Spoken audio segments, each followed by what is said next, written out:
Assalamualaikum warahmatullahi wabarakatuh. Salam sehat sahabat maslahah. Saya Ashili Ahidsti, moderator dalam talk show yang diselenggarakan oleh Lembaga Kemaslahatan Keluarga Nahdlatul Ulama LKKNU Daerah Istimewa Yogyakarta. Talk show ini dan 5 edisi ke depan diselenggarakan untuk memperingati Hari Keluarga Nasional yang bertepatan pada tanggal 29 Juni 2022. Harganas ini setiap tahunnya diselenggarakan untuk mengingatkan seluruh masyarakat Indonesia akan pentingnya peran keluarga dalam membangun bangsa dan juga negara yang kuat.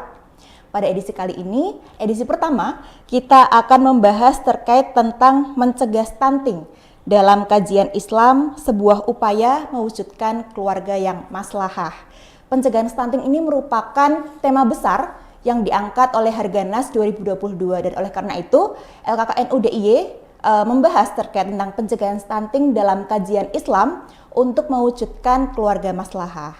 Sudah ada di samping saya narasumber talk show edisi pertama kali ini, Mbak Wahyuni Sifatur Rohmah STHI MSI. Saya biasa memanggil beliau Mbak Uyun. Beliau merupakan dosen IAINU Kebumen. Bagaimana kabarnya Mbak Uyun, sehat? Alhamdulillah sehat. Alhamdulillah, terima kasih atas kehadirannya dalam talk show perdana ini. Mungkin untuk mengawali pertanyaan terkait tentang perspektif Islam memandang stunting ini, bagaimana sih definisi stunting dalam kajian Islam, Mbak? Terima kasih Mbak Hili. Ya, sebenarnya kalau kita bicara soal stunting dalam Al-Quran maupun hadis ya memang kita tidak temukan gitu ya. Tapi kalau yang dimaksud dengan stunting itu adalah kondisi anak, kondisi bayi yang gagal tumbuh gitu ya, yang bisa mengakibatkan pada kerentanan fisiknya atau kondisi fisik maupun jasmani maupun rohaninya gitu ya, tidak bisa berkembang dengan baik. Begitu maka Al-Quran sangat tegas di sini memberikan perhatian penuh itu tentang bagaimana anjuran kita harus memiliki keturunan-keturunan yang tangguh ya, yang kuat itu, kuat secara imannya, kuat secara mentalnya, kuat secara kesehatannya gitu ya, kuat secara ilmunya begitu. Banyak ayat-ayat maupun hadis yang mendorong tentang itu atau menjelaskan tentang itu begitu. Karena ini kaitannya dengan bagaimana tugas kekhalifahan manusia gitu. Kan keturunan itu adalah nantinya akan memegang satu peran menggantikan orang tua lalu dia menjadi pemimpin gitu, menjadi khalifah, menjadi penanggung jawab ya di bumi untuk terus melestarikan alam, menjaga hukum-hukum Allah begitu. Saya kira itu Mbak Hili. Baik, lalu ketika kita membicarakan Islam untuk memandang stunting, bagaimana dalil entah itu dalam Al-Quran maupun hadis? Karena tadi kan disebutkan bahwa memang tidak ada kata stunting kayak gitu, tapi gagal tumbuh dan itu berkaitan dengan kerentanan-kerentanan seperti itu, Mbak.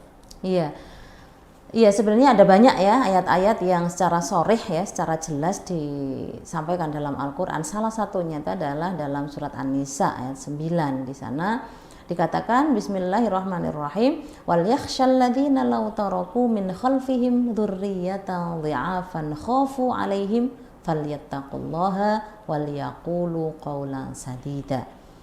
Yang kalau kita terjemahkan, sebaiknya orang-orang itu merasa khawatir jikalau meninggalkan keturunan-keturunan yang lemah ya, dzurriyyatan dhi'afan.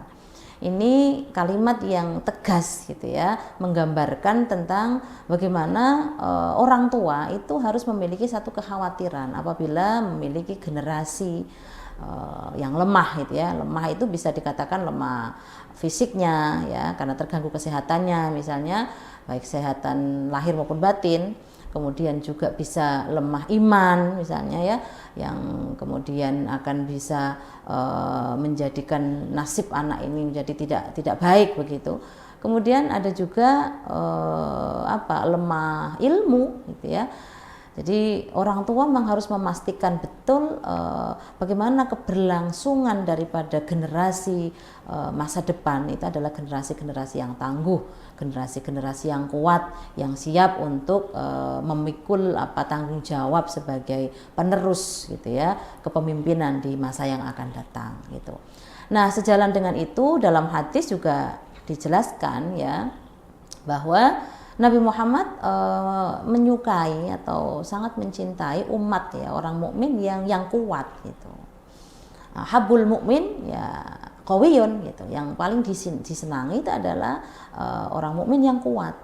Sebaliknya yang tidak disukai itulah orang-orang mukmin yang lemah itu. Ini kan sangat jelas sekali konteks ayat itu adalah bagaimana orang-orang mukmin itu harus memiliki kekuatan dalam arti tangguh ya, tangguh secara iman, secara ilmu, secara apa namanya ya segala-galanya begitu, sehingga dia bisa menciptakan kehidupan yang baik gitu ya, menciptakan satu kehidupan yang penuh dengan kebahagiaan begitu.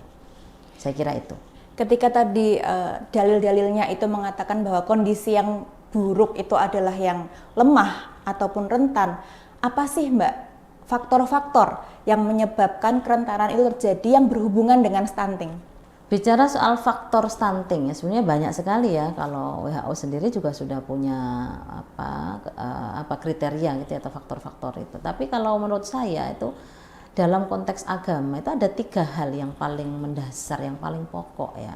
Bahwa stunting itu atau generasi lemah itu bisa terjadi apabila memang kurang asupan nutrisi ya, istilah makanannya kurang bergizi ya, tidak terpenuhi unsur-unsur apa dalam bahasa kesehatan ini 4 sehat 5 sempurna gitu ya, tidak bisa menjamin bagaimana tumbuh kembang anak itu bisa optimal gitu. Kenapa? Karena makanan itu kalau sudah kita serap dalam tubuh itu kan kemudian menjadi 3 ya.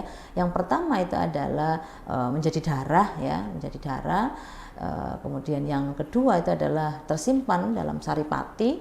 Kalau itu laki-laki akan menjadi sperma, kalau itu perempuan akan menjadi ovum. Yang kalau itu tidak ketemu, itu akan laki-laki bisa mimpi basah setiap bulan gitu ya. Kalau perempuan itu akan menjadi menstruasi begitu.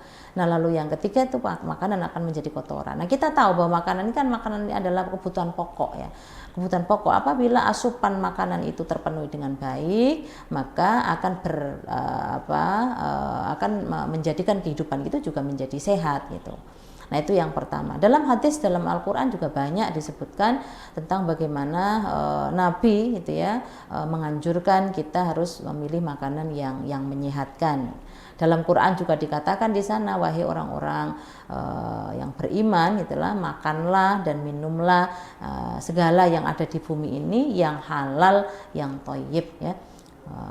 Artinya apa? Makanan yang harus dikonsumsi itu tidak hanya halal saja ya, halal dalam konteks cara memperolehnya, halal dalam konteks zatnya misalnya gitu ya, tapi juga harus dipastikan thayyib. Thayyib itu apa? Menyehatkan. Jadi makanan-makanan yang kita konsumsi itu harus dipastikan kebaikannya gitu ya untuk tubuh kita gitu. Itu yang pertama gitu. Kemudian yang kedua, stunting itu juga bisa diakibatkan oleh pola hidup yang kurang baik, pola asuh yang tidak benar gitu ya, terutama misalnya pada faktor kebersihan gitu. Makanya agama sangat tegas di sana bahwa kebersihan itu bagian dari iman gitu, karena kalau lingkungannya bersih ya, menyehatkan gitu, maka kehidupan juga akan bisa berjalan dengan baik, dengan normal gitu. Tapi kalau kemudian kotor akan memicu banyak penyakit gitu, sehingga akan juga mengganggu sistem kehidupan manusia begitu. Itu yang kedua. Lalu yang ketiga, kaitannya dengan seorang ibu ya. Seorang ibu yang memiliki balita atau seorang ibu yang sedang hamil ini harus dipastikan gitu ya kebahagiaannya, kenyamanannya oleh seorang suami. Kalau suaminya memberikan penuh kasih sayang, kebahagiaan, baik secara lahir maupun batin, maka insya Allah anak yang dikandungnya atau anak yang disusuinya ini juga akan tumbuh dengan penuh kasih sayang, penuh dengan kebaikan gitu. Nah, menurut saya 3 hal itu yang paling pokok ya menurut saya kalau dalam konteks agama itu, Mbak. Berarti tadi ada 3 ya secara garis besar yang mempengaruhi atau menjadi faktor dalam stunting itu sendiri. Makanan, kebersihan, dan juga kondisi ibu. Lalu ketika ketiga faktor tersebut menyebabkan stunting, apa sebenarnya Mbak dampak dari stunting itu? Ya, tentunya karena dari awal kita sudah melihat ada proses yang salah gitu ya, baik dalam proses memberikan gizi yang kurang tepat, kemudian pola asuh yang juga kurang benar, kemudian secara psikis gitu ya, seorang ibu tidak mendapatkan kenyamanan, kebahagiaan, ketenangan di dalam mengasuh anaknya, maka tentu dampaknya itu akan sangat besar begitu. Pertama tentu dampak tadi ya, stunting itu kan kondisinya lemah lah ya, lemah itu bisa fisiknya bisa tidak tumbuh secara sehat gitu, sehingga dia akan terhambat proses kehidupan selanjutnya begitu. Jadi kalau biasa kita lihat itu stunting itu kan kemudian dia menjadi pendek gitu ya, atau dia tidak sama seperti pada umumnya manusia, tentu itu juga akan sangat berdampak yang sangat besar gitu pada kelangsungan hidupnya gitu. Ibaratnya pendidikannya misalnya itu juga akan sangat terganggu. Apalagi stunting itu dampak terbesarnya juga pada faktor kognisinya, pada faktor otaknya gitu ya. Karena apa? Karena makanannya tidak terpenuhi gizinya, nutrisinya, maka otomatis juga cara berpikirnya juga pasti akan terganggu begitu. Itu yang paling berat menurut saya gitu ya. Jadi faktor fisik ya, faktor kesehatan jasmani maupun juga kesehatan mentalnya gitu. Dan yang tidak kalah pentingnya juga dampak yang biasanya muncul itu ya tentunya karena tidak memiliki sumber daya yang memadai begitu, sehingga juga ekonominya bisa terhambat begitu. Jadi sistematis gitu ya, dampaknya sangat sistemik gitu. Kalau sudah terjadi stunting seperti itu, maka bisa dipastikan gitu kelangsungan hidupnya akan sangat terganggu gitu, baik secara sosial gitu ya, secara pendidikan gitu, maupun juga secara kesehatan gitu. Itu menurut saya. Berarti secara garis besar ada beberapa dampak stunting ya, seperti mempengaruhi fisik, kognisi, karena itu berpengaruh terhadap tumbuh kembang otak, dan juga nanti pada akhirnya menjalar ke kondisi sosialnya, ekonominya, seperti itu. Lalu ketika kita mengkaji stunting dalam perspektif Islam, selain melihat dari segi Al-Quran dan juga hadis, kita tidak bisa untuk melepaskan dari pendapat para ulama. Sebenarnya bagaimana pendapat para ulama terkait tentang stunting itu sendiri, Mbak? Ya, sebenarnya karena tadi dalam Al-Quran sudah sangat jelas ya terkait dengan bagaimana kita dianjurkan untuk memiliki generasi yang kuat, generasi yang tangguh gitu. Hampir semua ahli tafsir ya itu sepakat gitu bahwa sebenarnya ayat dalam surat An-Nisa tadi itu adalah anjuran untuk semua umat manusia begitu, karena memiliki misi ya, memiliki satu tugas mulia sebagai khalifah di tengah bumi untuk meneruskan keberlangsungan alam semesta, maka harus dipastikan memiliki generasi yang kuat gitu. Nah, salah satunya itu adalah Sayyid Qutb ya, dalam tafsirnya Fi Dhilalil Quran, di sana juga mengatakan gitu bahwa kalau kita melihat dari faktor latar belakang ayat itu turun, itu kan karena dulu orang-orang jahiliyah itu suka menelantarkan anak-anaknya gitu. Sehingga karena anak-anak itu terlantar, kemudian ya bisa dipastikan kalau anak terlantar itu ya kemudian masa depannya tidak bisa baik gitu ya. Sehingga ayat itu turun. Ayat itu turun dalam konteks supaya kita semua manusia ini menyadari betul bahwa tugas kita ini adalah mengembangkan satu tanggung jawab begitu. Tanggung jawab menjaga alam semesta supaya tetap teratur, supaya tetap indah, supaya tetap nyaman, supaya tetap memberikan kebaikan kepada semuanya, kepada lingkungan, kepada masyarakat dan seterusnya begitu. Lalu kemudian ada juga beberapa ulama misalnya kayak Yusuf Qaradawi misalnya, itu juga begitu ya. Bagaimana kalau kita memiliki generasi yang kuat, generasi yang bisa dibanggakan ya, generasi masa depan sebagai pemimpin bangsa, pemimpin negara, pemimpin masyarakat ya, itu harus betul-betul disiapkan sejak dini gitu, bahkan sejak mulai di kandungan gitu ya. Dan masih banyak tokoh-tokoh yang lain, diantaranya juga ada Jamaluddin Atiyah itu ya, yang kemudian memiliki secara khusus gitu ya, ada maqasid alal usrah gitu, yaitu bagaimana caranya kita menciptakan keluarga itu yang baik gitu ya, yang bisa ya itu tadi bisa dibanggakan gitu ya. Itu juga ada di dalam salah satu kitabnya begitu. Jadi saya kira kalau konteks pendapat para ulama di sini ya hampir semua ulama sepakat. Karena apa? Karena dalam Al-Qur'an tegas ya. Dan dalam hadis juga tegas. Berarti memang banyak ya para ulama yang mengkaji terkait tentang stunting ini atau kelemahan itu ya tadi dalam bahasa Al-Qur'an maupun hadisnya. Lalu bagaimana sih Mbak contoh baik, praktik baik yang sudah dilakukan sejak zaman Rasul terkait tentang pencegahan stunting itu sendiri? Ya, secara spesifik ya sebenarnya kaitannya dengan ini adalah Nabi Muhammad itu sangat menganjurkan orang tua, terutama ibu itu untuk memberikan ASI penuh ya. Dalam Al-Qur'an jelas di sana dalam surat Ali Imran itu ayat 223 itu ya dikatakan Bismillahirrahmanirrahim wal walidati yurdi'na auladahunna haulaini kamilaini liman arada ayyutimmar radha'ah wa 'alal mauludi lahu rizquhunna wa kiswatuhunna bil ma'ruf. Nah, itu di situ jelas sekali bahwa para ibu ya itu sebaiknya memberikan ASI-nya secara penuh yaitu 2 tahun. Kenapa? Karena kandungan ASI itu tidak dimiliki oleh kandungan-kandungan yang lain gitu. Di situ sangat jelas gitu ya bahwa ketika kemudian Rasulullah menganjurkan orang tua memperhatikan betul bagaimana gizi anak itu yang bisa diperoleh dari ASI, makanya agama sangat tegas di situ mengatakan supaya kita semua juga mempersiapkan itu supaya anak-anak bisa tumbuh dengan baik. Caranya adalah dengan memberikan ASI yang penuh begitu ya. Kemudian dalam hadis Nabi yang lain itu dikatakan ada beberapa hadis. Salah satunya itu adalah ada ancaman bagi orang tua yang tidak mau menyusui anaknya secara sengaja. Itu ada ancamannya itu. Bahkan suatu ketika dikisahkan ya dalam satu riwayat Rasulullah berjalan bersama malaikat gitu. Malaikat Jibril kemudian melihat ada seorang ibu yang kemudian mencabik-cabik susunya itu dicabik-cabik oleh ular. Begitu kemudian Rasulullah bertanya kepada malaikat Jibril, "Wahai malaikat Jibril, apa itu yang kita lihat?"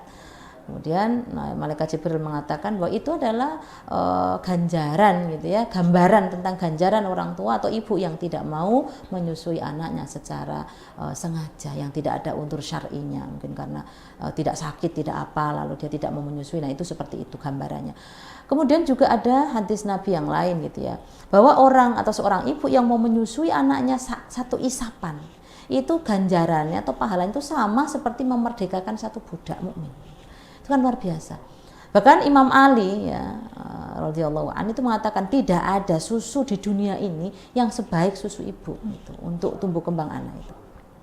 Jadi meskipun stunting ini belum ada di dalam mungkin riwayat-riwayat yang ada gitu, tapi bahwa anjuran untuk memberikan ASI secara penuh 2 tahun ya, ini kemudian menjadi bukti gitu bahwa Rasulullah sangat menganjurkan supaya generasi ini kita perhatikan sejak mulai dini gitu. Bahkan sebelum anak itu lahir ya, bahkan masih dalam kandungan, orang tua terutama ibu tuh harus menjaga betul, dan seorang suami juga harus memberikan kenyamanan kepada istrinya gitu. Karena kalau istrinya yang sedang hamil atau sedang menyusui dalam keadaan tertekan, bahaya itu bisa mengakibatkan pada stres dan seterusnya. Nah, ini penting menurut saya gitu. Jadi suami juga memberikan satu peran yang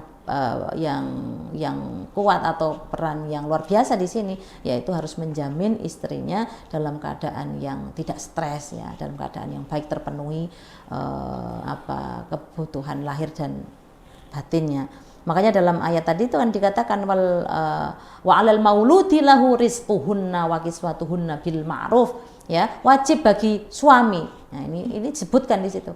Kalau seorang istri disebutkan atau ibu disebutkan dia sebaiknya memberikan ASI-nya secara penuh, maka suami juga wajib. Alal maulud itu adalah orang tua laki-laki, wajib kepada suaminya untuk menjamin kebahagiaan istrinya.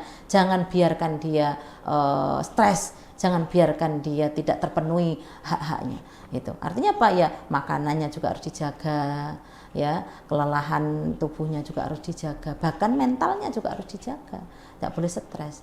Nah itu saya kira bagaimana kondisi atau zaman Rasulullah itu terkait dengan mencegah gitu ya, mencegah terjadinya stunting.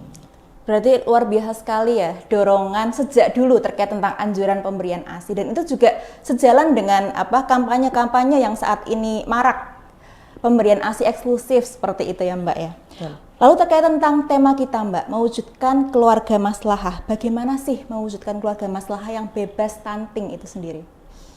Ya, sebenarnya berangkat dari konsep keluarga maslahah itu ya. Ini kalau menurut saya, keluarga maslahah itu adalah keluarga yang membahagiakan. Artinya apa?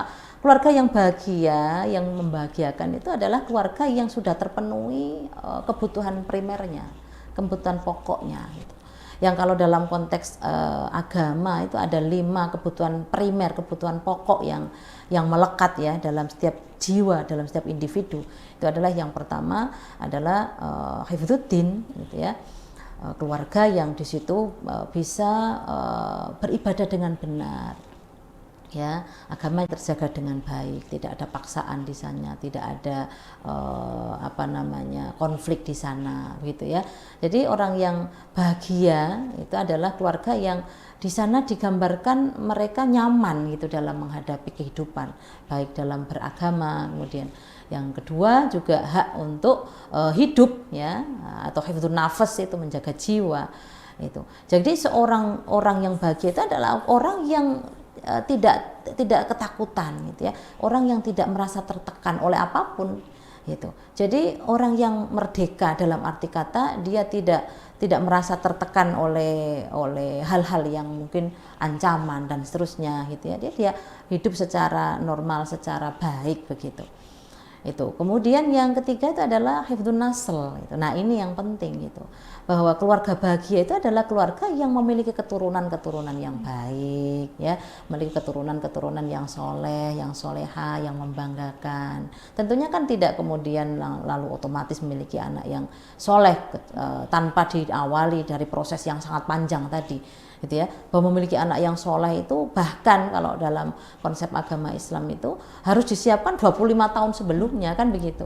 Ya, untuk menjalin satu atau untuk mewujudkan satu kebahagiaan terpenuhinya keturunan yang baik itu kita ini harus mempersiapkan bahkan 25 tahun sebelumnya memilih pasangan dan seterusnya. Ya. Saya kira itu yang ketiga ya. Kemudian yang keempat adalah hifdzul mal itu. Ya, jadi keluarga yang bahagia itu adalah keluarga yang cukup ya, cukup materinya begitu. Tidak harus berlebih-lebihan, tidak harus dalam kemewahan, tapi dalam arti kata cukup itu juga orang yang menjalankan agamanya dengan benar, ya, dengan penuh dengan rasa syukur, ya, dia akan berpikir positif, dia akan berpikir bahwa kebutuhan yang paling mendasar itu ya ketika dia bisa cukup untuk makan misalnya gitu ya, tidak perlu dalam kemewahan dan seterusnya gitu. Jadi itu kebutuhan yang menurut saya pokok itu. Lalu yang kelima itu adalah hifdzul irdi ya, terjaga kehormatannya gitu. Jadi kalau gambaran keluarga maslahah itu adalah keluarga yang sudah dari dalam itu terbangun satu kebahagiaan gitu. Tercermin keluar kalau bahagia membahagiakan. Itu kalau di dalam keluarga sudah bahagia, maka insya Allah juga akan menebarkan kebahagiaan di luar rumah begitu.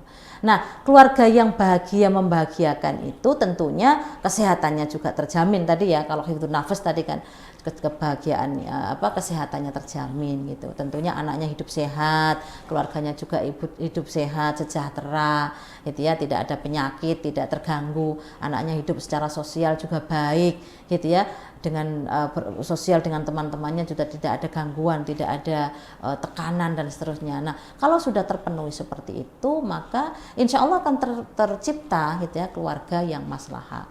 Maka bagi saya ketika keluarga maslahah itu sudah terpenuhi, maka insya Allah bebas stunting. Itu. Berarti itu ya kuncinya, keluarga yang bahagia dan juga membahagiakan. Terima kasih Mbak Yun. Mungkin untuk closing statement-nya Mbak dalam edisi perdana talk show kali ini.